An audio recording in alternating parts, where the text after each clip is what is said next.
علیکم ورحمۃ اللہ وبرکاتہ۔ نماز عشاء کے بعد قبلہ رخ بیٹھ کر 70 مرتبہ یہ پڑھنا۔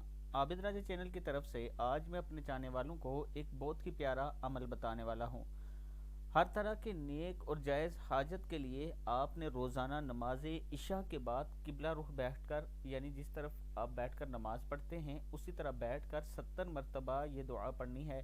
بسم اللہ الرحمن الرحیم، یا حی یا قیوم بحق لا الہ الا انت سبحانک انی کنت من الظالمین، یا حی یا قیوم بحق لا الہ الا انت سبحانک انی کنت من الظالمین۔ ہر ایک مرتبہ پڑھنے کے بعد بارگاہ الہی میں اپنا مطلب بیان کریں۔ اس طرح 70 مرتبہ کی تعداد پوری کریں۔ اول آخر درود شریف ضرور پڑھیں 3 مرتبہ، اور 40 دن تک یہ عمل کریں، اور پھر اللہ کے حضور دعا کریں۔ اللہ تعالیٰ آپ کی ضرور مدد کرنے والا ہے۔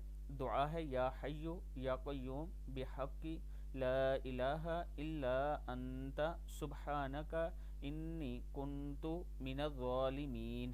صدق اللہ العظیم۔